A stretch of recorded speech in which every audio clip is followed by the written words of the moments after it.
Hello, everybody. Welcome to the second of what hopes to be an extended series that I recently started calling Humaning Under the Influence of Yoga. And I'm joined today by Sandy Anderson, who is one of my teachers and role models, and also just a really, really lovely human being that I'm excited to be able to introduce you to. So Sandy, would you be willing to tell us just a little bit initially about who you are and where you come from? Yes, short story, but yeah, thank you for that lovely introduction. I'm a teacher, an instructor, a faculty person at the Himalayan Institute. I've been here in Honesdale, Pennsylvania, where is the headquarters, that's the headquarters of the Himalayan Institute. We have a couple of campuses, as you know, in India and other interests elsewhere in the world, but I am at the headquarters in Honesdale, and I've been here since 1991, when some long time ago. um, and I've been teaching most of that time, but also studying very closely with the head of the Institute, the spiritual head of the Institute, Pandit Tiganayat. And actually, the founder of the Institute, Swami Rama, was still here when I came. And actually, it is perhaps the subtle force behind getting me to the Institute to start with, because I was not actually looking for a place to come and be as a faculty person. I wasn't even really looking to be a teacher. At least I wasn't conscious of the fact that that's what was happening. And I was living on the West Coast before I came here in Portland, Oregon. Before that, I was in New Mexico and Texas, and I grew up in Western Nebraska on a cattle ranch, actually. So my journey to yoga was a little bit a winding path, and took me through modern dance while I was ostensibly studying geology in New Mexico. And from there to studies with actually with Yogi Bhajan's teachers, not him himself, but one of their teachers in Albuquerque. This is back in the 80s when there wasn't a lot of asana going on. And then in Austin, I actually met up with the Institute, and I somehow knew right away that that was the right home for me to practice it. But from then on, I went to Portland and I studied with every teacher I could find for a number of years. So I had a lot of influences from a lot of different places before I finally felt a calling to come to the Institute, at least for some period of time. I came for a month. We had a month-long program, but I'm still here. so, so yeah, that's the story. Wow. Was it modern dance that brought you to yoga? Did you find your way through asana, or was it through some other inclination? I think it was some other inclination. I was doing modern dance, but the inclination was more on the trying to find meaning and purpose in life. Um, and I realized from dance, I had a sense of body awareness, of course, from studying modern dance and also working with the breath. And I realized that there was some integration factor that needed to happen, and that using the breath was the way that would happen.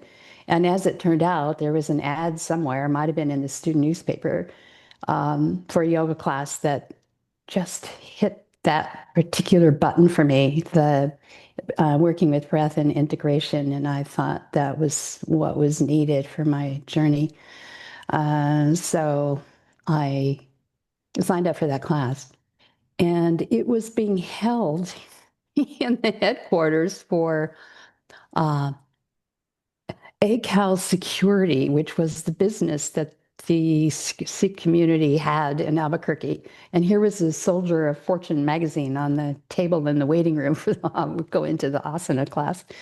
It wasn't asana though. It was a combination of breath work and movement and chanting. And actually, there's a whole religious component to that particular thing that was being taught that never really resonated, but the practices were very, very powerful for me, in particular, because I had been studying enough dance that I was strong and had some awareness and some flexibility. And of course, I was in my 20s, so that was quite different than a lot of people starting today.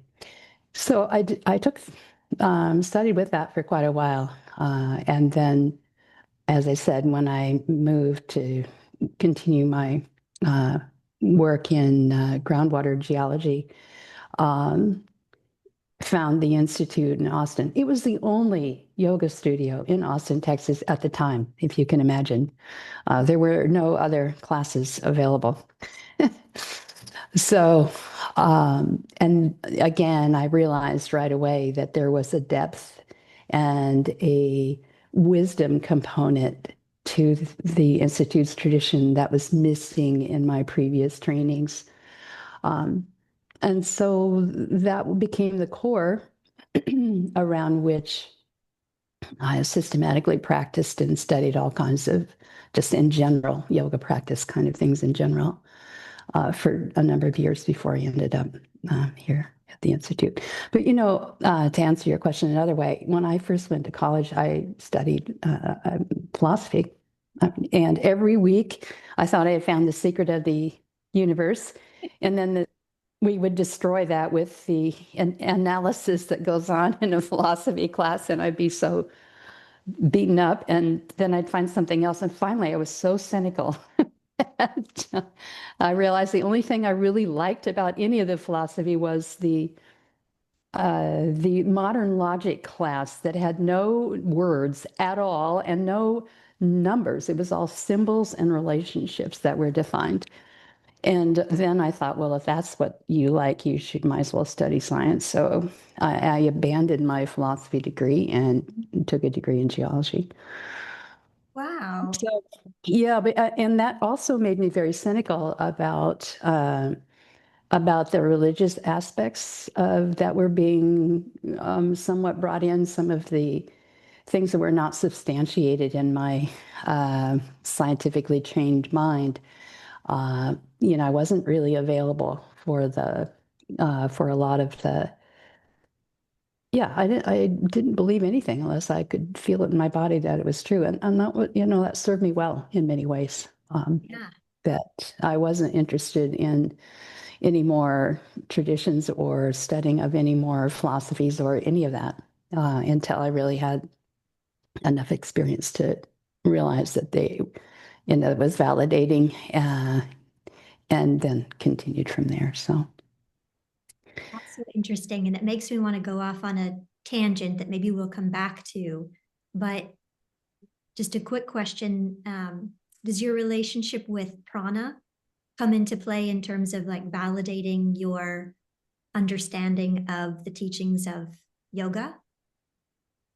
Yes, I think that's probably accurate because it wasn't the intellectual commitment. It was the actual experience. That was the original experience that brought me into practice to start with, was a sense of prana because of which goes to show you there are many ways to find your way into that kind of inner experience, which came to me through the exploration I was doing, not only in the intellectual realm, which I was still doing a lot of study, just not traditional philosophy or religion, um, but in the realm of movement and perhaps even of artistic expression. There are a lot of ways to begin to find yourself anchored in a greater sense of knowing, a more holistic sense of knowing, I think, is one way of thinking about it, because we are such an intellectually inclined culture. We get trained into this external orientation. So anything that kind of brings you to back to essential reality in yourself, in your own inner essence self, has a way of doing that. And certainly I would say that those were pranic experiences. I didn't have that language at the time.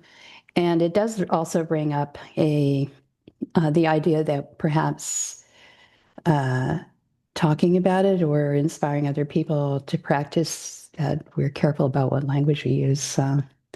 You don't make it something that they don't have access to or can't relate to by labeling it in a way that makes it out of cultural reach. And Yeah. so, yeah.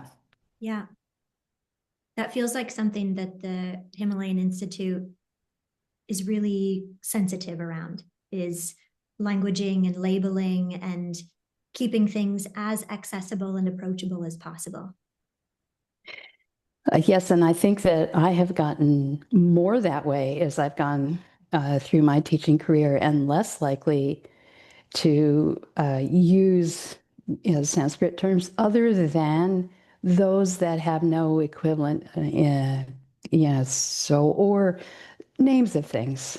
So I would tend to use them for asanas because there's clarity in that, and also there's meaning in those terms. Um, but that I'm very clear that meeting people where they are and actually addressing uh, them at a level that makes it real for them every minute of the day, not just in their head while they're in my class, is more and more what I tend to do. Also realizing that the very simple things are things that people that are the obstacles most people face are things that can be that are easy or not easy, but they are familiar and have reality for all of us in our current context. You don't have to jump into some other philosophical system to understand that losing your temper constantly is not advantageous in any way, shape, or form. And that you can understand why and how to work with that without having to dredge up Vedic philosophy. And that's a big part of what needs to happen for students. And that we bring in maybe the philosophy or some of the other inspiring ideas to keep people um, looking at the horizon rather than down in front of the ground all the time. Yeah. So yeah, you're tripping over the boulder of your anger, but you want to realize that one, you can get over or around that, and that you want to because there's this on the other side out on the horizon. So both things are necessary, but I think the mistake we make sometimes is focusing way out here on this glorious thing we build up with all these chakras and et cetera, et cetera. And then here's all this garbage right in front of us that we're mired in and pretending like we don't have. Or maybe if I just keep looking at this out here, all of that will disappear. Or maybe it's everybody else's fault. I'm stuck here. So, uh, so yes, and I noticed that with my teachers also, both Swami Rama and Pandaji, that though they have extraordinary knowledge, both of the philosophical systems and also intuitive experience and knowledge. But what they ended up talking about often was diaphragmatic breathing and what to do when you're angry all the time. And, those kind of very simple, applicable things, not simple, but um, real things, real lives, reaching people in a way that really helps them. Yeah. Uh, Yeah. Keeping it so, grounded in day-to-day reality rather than mhm, like mhm. bypassing the experience of our humanity and staying focused on some esoteric possibility. Yeah, yeah. I think it is important, and I will say this, and that's one of the things that I found so helpful, maybe the most helpful thing about about yoga practice was to understand ourselves in a bigger context, understand the mind, and understand the factors that work in the mind. And yoga does have a model of the self, the mind, and the context in the world. That's enormously helpful because we don't get taught that really. We are taught a series of behaviors, a way of thinking or understanding the world, and that's the only way. And we don't really understand ourselves from the inside, which is what yoga offers.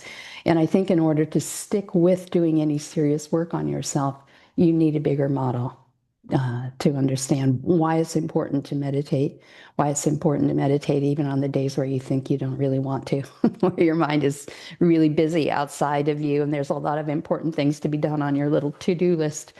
Um, and if you don't have that model, it's very hard to kind of do it, in the same way that it's hard to go to bed on time, to get up on time, or to not to overeat when there's, pecan pie for dessert. Those kind of things make it. You have some reason for getting up on time. You have some reason for not overeating, and you need to have some reason for understanding why it's important to work on you and why it's important to do these kind of practices that always feel fabulous in the moment. So getting that much of a philosophical context, if you will, is an important Yeah. thing. And that context can be different depending on the tradition. So uh, again, that's one of the reasons why having some faith in the branch of study that you're working with is pretty essential. Yeah. Um, I'm going to ask you a big question, and you can just give your best stab at it because we're already sort of talking along these lines.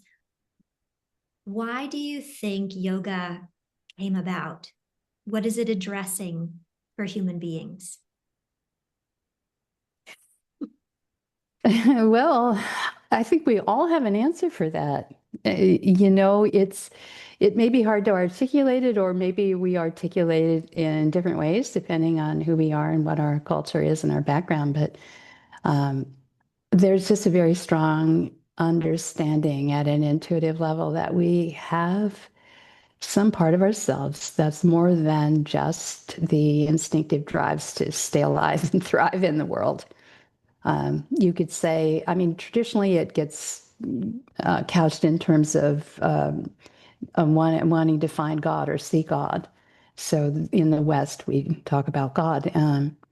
There's sort of a core aspect of divinity in us that we realize at some deeper level that, again, is not articulated. Um, that needs expression that we want to know. I feel like it's inherent. It's built in.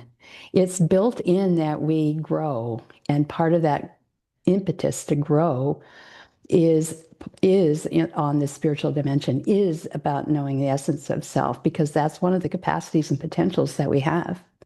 And so, when you have a potential, you have a drive to use it. So you have hands and you want to start using them. You have feet. As a child, you really start wanting to use your feet. You want to stand up. You want to walk. It's just driven. It's right into your every cell of your body wants that. And the same thing is true of our desire to have this inner knowing. It gets distorted.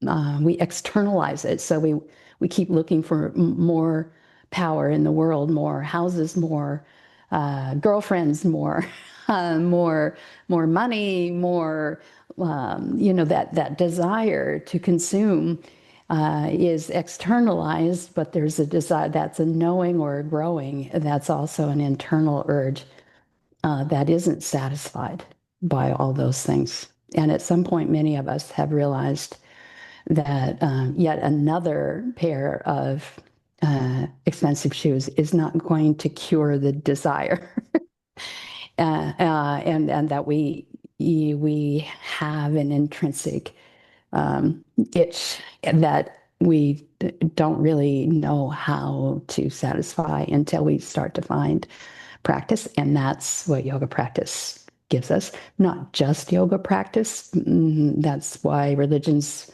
um, start and then perhaps become unsatisfying in some way when they get too rigid and dogmatic. Um, but that's how yoga came about, and it's changed so much with so many different dimensions throughout the thousands of years that we can trace the connections back.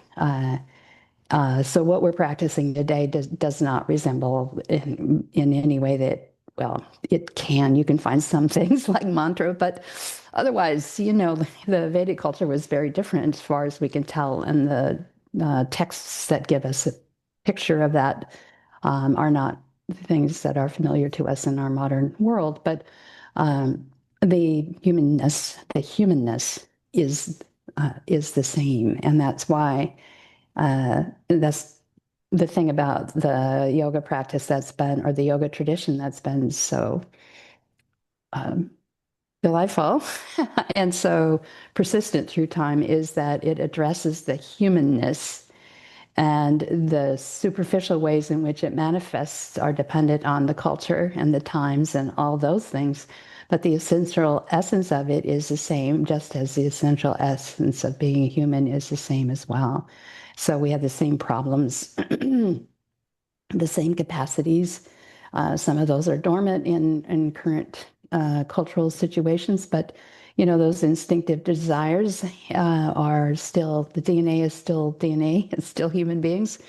We still have the structure. We still have the minds. We still have all the same components. And that's what yoga is addressing, all of those components. That's the other thing that philosophies tend to address just one or two, the mental worldview kind of thing, but not practices that help us deal with the fact that we're hungry and need sleep and need food and need connection and we need reproduction and we have fear, and how are we managing all of that. And that's the thing that yoga practice is able to give us, not just connection to divinity, but also ways of managing our essential drives and desires. So uh, it's been, a profitable run through many, many cultures and for many, many thousands of years, actually, which is pretty remarkable when you think about it. Yeah, no Um, kidding. yeah. Yeah. And a lot of what you were saying in terms of this intrinsic knowing that there is more to who we are as human beings and there is more to life. I fully agree that that's inbuilt in all of us, and then we're conditioned to try to scratch that itch or seek that particular kind of fulfillment by Mm-hmm. changing things in the external world. And then Mm-hmm. in my own experience, and I think in a lot of people's experience, it's some sort of heartbreak in the external world, Oh. yet another disappointment of Mm-hmm. chasing and throwing yourself Mm-hmm. into something external and again Mm-hmm. being let down by that, that Mm-hmm. maybe inspires us to finally seek a different way of fulfilling those desires, and then we start looking inward. um, but it Yeah. almost requires a certain degree of desperation for a lot of people to realize, okay, Yeah. something I'm being told doesn't add up with what I'm actually Mhm, experiencing. mhm, So mhm. let me seek an alternative. Well, there's a number of ways they in the yoga texts actually that talk about how people come to practice kind of things that drive them, and one of them is just desperate pain, uh, either mental, emotional, or physical. And a lot of people come with physical is stress related. Doesn't have to be injury or incapacitation or even depression or anything like that, but just feeling you need to slow down and stop for a while. Or you need to work the body in a way. I think for me, I found that's what dance did for me. I really needed expression through my physical body that I wasn't able to find any other way. But then there's also those students who are curious. They're curious. And then another category is those who've had experiences, but they don't have the context to understand what they are. You know, they have we would understand the yoga tradition, some kind of uh, karmic capacities or some realization just in their mind, but they need to understand it in this particular context and world. They need, yeah, and they want more, or they know there's a way of going. They have more of a knowing thing, so they're being pulled rather than pushed. Mm-hmm. So you can be pulled by your curiosity or by your experiences.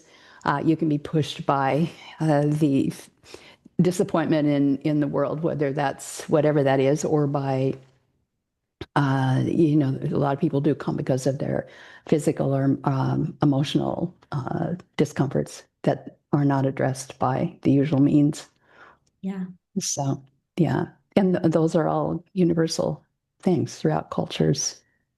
Um, And throughout time. yes, exactly. Yeah. Yeah. I find that really comforting in a lot of ways, like the study of Vishoka meditation, for example, looking back at the different masters of that particular approach to meditation that used it as a means for addressing suffering, Hmm. and how it sort of manifested in slightly different ways depending on the nature of that suffering. But it feels like a practice that meets us where we are, Hmm. no matter where that happens to be, and finds us there and then helps us find our way to something better. Yes, I think that's really well said about the Himalayan Institute and certainly the practice of Vishoka, which we've uh, been really out there with in recent time. Um, it's easy, or sometimes happens, that traditions get uh, solidified around certain beliefs or certain practices that are not applicable across the board to everyone. So, uh, a lot of my original study were things that were out of reach for most people. Either they were off-putting because they were culturally not in the flow of things, or the physical practices were not accessible to a lot of people. And that's one of the things that I really love about the Institute and how we teach, because we're able to uh, not be so rigid around that. You know, we have, even if you think about our hatha yoga practice, you can do everything from just really simple movement of the joints kind of thing for your asana kind of practice, to extremely challenging bandha work with poses that are not accessible to anyone who hasn't been doing a lot of practice for the most part. Yeah. And then all the states of meditation and relaxation that kind of also run the gamut from the easy beginning kind of things where there's 5 minutes and 10 minutes of sitting to longer mantra related practices that might have daily requirements that run for a good long time. So yes, that kind of range of flexibility is one of the hallmarks of uh, a legitimate, time-tested tradition, and also, of course, of the quality of the teachers that are currently teaching in that tradition. Yeah. So, uh, yeah, You yeah, you used a word that I feel like often gets tangled up in tradition and traditional approaches, and the word is dogma. Um, yeah. and I'd love if we can explore maybe how those are two different things, Oh, tradition yeah. and dogma, and how they can get intertwined, and maybe why it's, if you do think it is important to try to keep them not so intertwined. Um, how can I say this? I'm trying to protect myself from exposing my own biases. So instead of doing that, I'll just admit to them that I have a bias against anything that feels too dogmatic.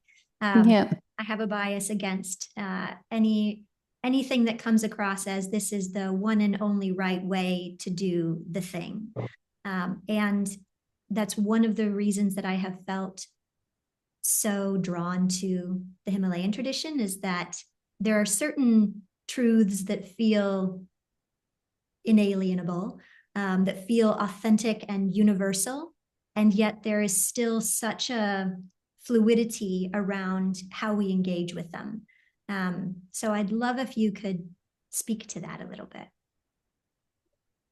I think a lot of it depends on the quality or the capacity or just the nature of those who are presenting a tradition, because they can make it dogmatic, even though the tradition itself may have a number of things that would be you could use to show that, yeah, there's not one way to do almost anything, if you understand it at a deeper level.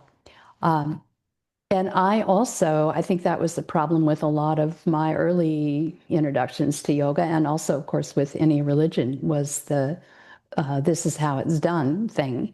And, that didn't make any sense to me. There was no reason behind it, which is kind of the definition for dogmatic. Um, but what happens with the more accommodating traditions is not only that there are a lot of ways to do most things, but there's also an acceptance of the student not believing or wanting to do certain things a certain way. And that's been in my teaching at the Institute, the way I've been taught and the way I hope I'm teaching others is not to insist on any particular way of doing things other than to offer, here's what we know works. This is what I know works in my own experience. Here's why. And if it doesn't work for you, then I'm happy to help you in whatever way I can that I know is going to help you move towards what gives you greater satisfaction and help. And that comes all the way from what we're doing physically to probably more likely on the belief level, on the conceptual level. And I think of it like this, in your house, and you probably have several things like this going on, Natalie, where you have a junk drawer, where you've got things that you can't figure out what to do with. I don't think I've ever been in a house, and let me just say, I did a lot of traveling for many years to different yoga studios and stayed with people. And everybody had one of these drawers where things that the odds and ends of things that you don't quite know where they go or what to do with them, but you don't want to throw them out, end up. And some people have one in every room, but most people have one in their kitchen and then maybe somewhere else. So in that drawer are just a hodgepodge of things. And in our minds, at least in mine when I'm studying, there were a number of things that kind of fell in the middle. There were some things I knew right away, just not true. And there are other things I knew right away. Yes, this sounds right. As far as I understand it, this is exactly right with every aspect of what I understand about the world. This is true. And then there are things in the middle that, well, I don't have enough experience to say they're absolutely possible. Like a lot of kind of science fiction kind of experiences and capacities that get told about yoga practice. Okay, so I don't know if that's true. I don't have a conceptual framework that would allow me to justify that that is a fact. This was me 20 years ago, probably. But what I do know is everything else that's being told is true for me, my experience, and does not contradict what I know about the world, my worldview at this moment. So that thing, whatever it is, whether it's the effectiveness of Nadi Shodhana or the whatever, goes in that drawer. And every now and then, something moves over to absolutely, this is possible. I may not have direct experience of it, but I can see why it could be because I now have a conceptual framework in which that's certainly an outcome if the skillfulness is there, and et cetera, et cetera. The prerequisites have to be there for that to manifest, and I'm not having those. Maybe I never will. Maybe I don't even want them, but it's possible. And this is like goofy here, completely goofy. Over here, out, done. Don't believe it, throw it out. Or it goes to recycling or whatever. So I think that having the flexibility in your own mind, in your own life. I did this with those original trainings I had in yoga when I told you that where I started, that I couldn't swallow part of the philosophy because of my previous experiences and my cynicism um, and my uh, yeah, there was no justification. I just didn't, I just left it in the drawer. I don't believe this necessarily. I'm not going to operate my life based on that, that tenet because I'm not sure that that's actually true. And then later, I was able to have capacity to, again, kind of just sort it out. So being and that also for this to work also means that your inquiry needs to continue. And that's one of the things that a good tradition does as well. It has a path that you can see where you can continue to make inquiry. You can continue to make progress. You continue to grow. You can continue to learn, not only practice wise and experience wise, but also worldview wise, that you start to be able to see and understand in a different way or in an expanded way. And you have, from that, you're able to make either to have different kinds of experiences in the world or to make sense out of them in a different way, can reframe your whole history, actually. Uh, so, we kind of tell stories about our past or about ourselves, and you may have you told many. I told you a story about myself as we began, but I could tell you a completely different story as well. That would also be just as true. And that would have a whole different set of credentials. Sort of the homecoming queen, rodeo queen person, whatever those things. There's many ways that you can reframe your past, or reframe the present, or reframe the future. And when you start to be able to do that, to sort through what might actually be true about yourself as well as about the world, um, and there are some guidelines in the tradition to help you do that and to help you see what might be possible and to make you okay with a number of different stories because none of them are this whole truth. Uh, so you have a way now to get your eyes to have a dual vision. You've got bifocals. You want to be able to see the boulder you're about to trip over, but you also want to be able to see the horizon. Yeah. So, It sounds like you are, the way I'm hearing it, it sounds like you're describing tradition almost like something that provides guardrails and a North yeah, Star for seemingly infinite unfolding, as opposed to like a list of doctrines that you must immediately subscribe and adhere to. yeah, that's right. So you see it as a journey, and you understand yourself as being on a journey. Like we were talking earlier about, growing. Yoga is really a shortcut to for the experiences of life. So you don't have to wait till you're 95 to understand that, oh, death is here. So you're able to, understand yourself in a deeper way early on. It makes a big difference. I wish I'd understood some things in my 20s that I understand now. It would have been a different life. Um, so that's exactly right, that you're able to continue, that the tradition allows you to have an individual path. And that might mean a whole different set of practices and still be within the worldview.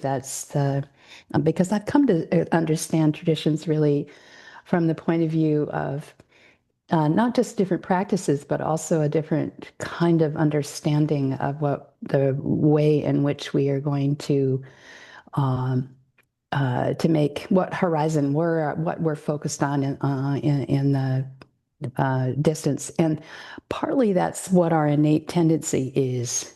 And that's why it's important to, I think in the beginning, it's good to just experience as many things as you find yourself in front of and that are available and that are interesting to you, and to continue with where you're naturally drawn, so that you begin to understand yourself. And the more you begin to understand yourself at a deeper level, the more you know what resonates with you in a particular worldview or particular set of practices. And you're able to then commit yourself wholeheartedly to that path, other than just continuing to practice to get whatever you know you can get yeah, from that particular practice. Uh, so um, you find that you have an individual journey and a long lasting tradition that's not tied to just one person or even several people, but has roots that bring in a lot of different options. So it allows you, if you're a devotionally inclined person, to still be part of a tradition that also includes people who are Christian oriented or um, knowledge oriented or hatha yoga oriented, and still all be living in and working inside and being guided by the same teachers, um, because those are just slightly different paths to up the mountain. Yeah. Paths that initially look very different, but wind up taking you to the same place. Yeah. Yeah. How would you define the Himalayan tradition? Well, in its broadest sense, uh, it's a northern India um, tradition with a number of well-known saints, sages from way back to all the way to Patanjali. Um, and it incorporates a number of lineages for that reason. So there's a classical yoga component that would be Patanjali, Raja Yoga, uh, even Vedanta. Shankaracharya is one of the main teachers of the Himalayan tradition, and he's well known for his Advaita Vedanta writing, but also surprisingly for a devotional Shakta Tantric tradition, the Sri Vidya tradition. So it's very broad in that sense. And in particular, teachers have a particular emphasis within that tradition. But I would say that it takes the best out of the classical yoga, which we would say includes the Upanishads and Patanjali, a bit of Vedantic understanding, world's understanding, which is helpful in our because of our training in the modern world for sort of a refined intellect compared to uh, the, let's say, tribal people or times when culturally there's been illiteracy and not particularly much exposure to worldviews or other people. So we have this intellectual need, and that's met by the uh, the intellectual philosophy part of things, which is what the Upanishads and the Vedanta tradition are about. And that's melded very nicely with practice, with the Patanjali's practices that are really meditation oriented, and also with the Hatha Yoga tradition, which came later, but is like, as one researcher put it, a kind of a software that all the traditions can insert and use to their advantage, because it also um, makes use of our and honors our physical capacities, our physical vitalities. So it's body affirming, and that goes over well in the West, as we've seen. Uh, So I would say, it's a blend of those. And the worldview of our particular thread of this Himalaya tradition is one of um, joyfulness, of beauty and abundance, and emphasizing that aspect of worldly experience and that aspect of the inner nature, that this essence thing that we're kind of looking for. It turns out is quite blissful. Not happy in the sense that you're happy when something goes the way you want it to, but just inherently highly energetically uh, uplifting and blissful in that sense, which is kind of a different capacity. But it's that heritage or that desire for blissfulness that I think motivates all of us to be growing, just wanting to find that capacity for more is wanting the great hit. It's like you get a little dopamine hit from the little happiness by solving the New York Times crossword puzzle in record time. So every morning I do all of the games in the New York Times daily paper, and I only do the ones that take less than 5 minutes so I can not waste my entire day. But it makes you feel happy. But the thing is, the capacity for happiness is not in the games, it's internal. And that's what yoga is telling us, that we're able to access that without the external thing. And so when the external is taken, we still have the capacity for this blissful nature. And that's pretty much the heart of what the Institute is telling us. You don't really need the New York Times games every day to have that feeling of blissfulness. You can do your yoga practice, and that inner feeling of unconditional well-being. I'm okay in just the way I am right now, in this body that's not perfect and in this world where everything is whirling around me. That state is available to you without it's an independence from whether things are going the way you want in the world around you. So I can be okay even if I was not able to uh, solve strands without hints today. So Thank goodness. yeah, thank goodness, because wow, there are a lot of things that don't go the way we are wanting them to in the world, I've noticed. Yeah. But just to put that a little bit further, Natalie, some days you look around you and everything is your olive orchard and the sunrise and your cats and everything is so beautiful and wonderful. You're just bliss in bliss.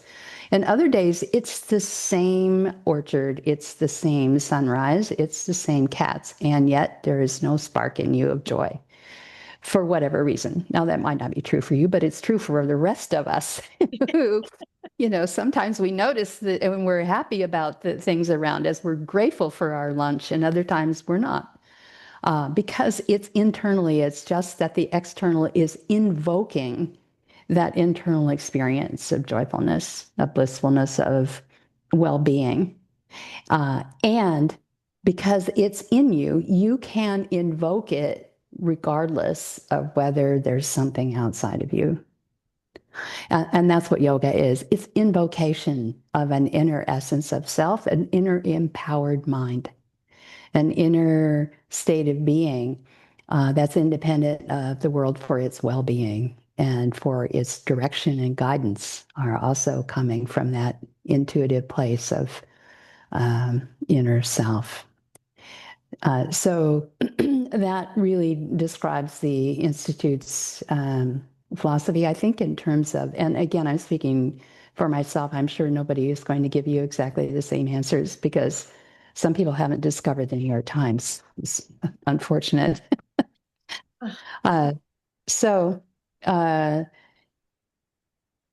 yeah, that's probably definitive in a way. And you can see that that's very non-dogmatic in terms of, but it does, the main methods for us for achieving that interconnection are meditation. And the other aspects of what we teach are intended to help support the lifestyle and the inner orientation as well as the techniques that would allow that process to unfold. So we teach physical practices and cleansing practices and diet and contemplation and meditation techniques and relaxation techniques. Um, the whole range of things. And as we were discussing earlier, just really understanding how important it is to manage your life properly is huge and really foundational in terms of making this connection. Otherwise, we just go along creating obstacles for ourselves. So it's bad enough that we already have some that are intrinsic we brought with us, or the world is throwing up. And then here we are creating more or reinforcing the ones we already have. So uh, to stop doing that, to stop wasting our energy in certain unprofitable directions, and to begin to find happiness in the in more constructive, helpful for us as well as for the world around us, the people in our lives, is part of what we do. And to that end, the Institute does a lot of humanitarian work, just trying to provide situations for people where their basic needs are met so they're able to start to grow on a deeper level. So if you're, really struggling to stay alive, to eat, to raise a family, to, culturally not worrying about the neighbor shooting at you, those kinds of things uh, are really important. And we do recognize that, the Institute. So it's not about, oh, go live in a cave and dream up a la la land. It's really about being present in the world in a skillful way. You probably know that the original motto of the Institute when Swami Rama came to the West is a verse from the Bhagavad Gita that yoga is skillfulness in action. So we're kind of recognizing that skillful high wire act of using the experiences of the world to grow internally. Yeah. Yeah, and so that is something I think that sometimes students lose by trying to, maybe they're escaping from their they've found disappointment and in the world, and so let me bolster my self-esteem by saying it doesn't matter and I'm going to be a spiritual person instead. That doesn't go over very well or very long in Himalayan tradition. So it's definitely, the world is our playground, and it's also the place where we grow up. And it's really important to be able to understand and assimilate our life experiences in the right context. And that's what we try to do. Not only is that a worldview context, but also an inner organization and inner capacity to understand ourselves in this context. Yeah. And it feels like a two-way street in a lot of ways, that we utilize the way that we interact with the world to boost our spiritual development. And then also Yes, the way that we evolve spiritually directly affects the way that we engage with the world. absolutely. So you start, as we say, and as you're saying, we start framing our experiences and our behavior in a different way, start seeing ourselves more clearly. When you have an inner focus and you can see yourself as something consistent through space and time from birth, and you have a sense of this inner presence, you're able to accept the parts of you that might otherwise be sort of, that's just the way I am, kind of defensiveness, or so overwhelmingly bad, negative that we can't acknowledge or work with them. So when you have that sense, you're able to accept and begin to work with many different aspects of yourself and of the world around you in a different way. So you don't have to react with anger, fear, etc. Really relevant for current moment too, isn't it? Yeah. Yeah, absolutely it is. Yeah. Yeah. Thank you for all of that. And I, for one, love that you also said, ask somebody else, you might get a different answer in terms of Mm. the question. And Mhm. that to me is an expression of the individuated embodiment of the tradition that Yeah. sort of flies in the face of dogma. if Yeah. if I could ask every one of the senior teachers at the Himalayan Institute, what is the Himalayan tradition, and I got just like a bullet list of the appropriate response, that would be much more suspicious to me than someone who's speaking from their direct experience of like, this is what it is in my mind and in my heart through my years of study and practice. And Mhm. we might get different words, but I would imagine we'd get similar sentiments. Yes, I think so. You get a different examples of it, different way of explaining, but there is something coherent about it, which becomes, that's the heart of the tradition essentially. And I'm sure you yourself have a description of that, Natalie, that also is not dogmatic and yet very individual and yet still has intersection with the kind of key ideas of practice. Yeah. So I have two other questions that I know I want to ask. So might as well go with them and we'll see where it takes us. And I'm just going to make sure I'm not overutilizing your time. Maybe we'll do one question for now. And then potentially we do a follow-up conversation at some point in the future. Okay, sounds So good. I'll let you choose. One of the questions is, what does it mean to practice traditional yoga versus maybe modern yoga that you would find in a yoga studio setting? Or the exploration of hatha. What is hatha yoga? That's the one that feels like it could be its own conversation. Yeah, So, yeah. so maybe we go with the first one, but I'll let you choose. Yeah, first one sounds fine. I think, um, in my mind at least, traditional yoga is meditative. It's Patanjali's Yoga Sutra, classical yoga practice. Uh, in modern yoga, when you say yoga to people in the kind of this globalized situation now, uh, people are thinking about the physical practices of yoga. And the physical practices tend to fall into the category of hatha yoga. And that also is a completely misunderstood term. But the physical practices, meaning things like asana practice and breathing practice and cleansing practices and maybe relaxation practice or all of that. And perhaps even there's meditation tacked onto that. But the traditional practice of yoga can mean different things in different time periods. So, in Patanjali's time, it is the meditative and then also um, the study, the philosophical study. Uh, at some point, there was an understanding of yoga as being a um, practice of physical austerities. So the standing on one leg for 3 years, or holding your arms up for years on end, or sleeping on beds and nails, or surrounding yourself by fires when it's 120 out, that kind of thing. The tapas. And there are parallels for that in the religious traditions as well. So it's not just yoga, but that would, I mean, to some people, that would also be traditional yoga. For us now, I think in the modern world, saying traditional yoga probably means a more traditional practice of classical asanas.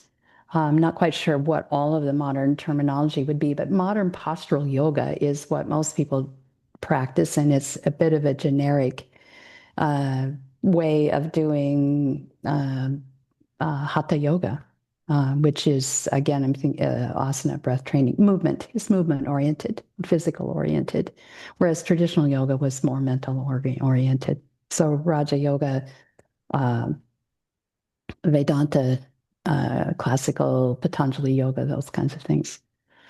Um, for me now, traditional yoga, when I use it, I'm talking about, okay, and the traditional hatha practice is not the ones that have gotten modified with all the, goat yoga and wine and chocolate yoga and all that kind of thing. Um, and not and meditation. So along with the philosophy. So for me, traditional yoga means that constellation of things, which is what I practice and teach. There's a philosophical context, understanding of ourselves and the world around us and how all that fits together. Um, which is also, by the way, to introduce another term, tantric, and also misunderstood. And then the practices of meditation and of hatha yoga, the asana breathing practices, relaxation practices, and all those kind of uh, techniques, physically oriented techniques to help us to meditate, essentially.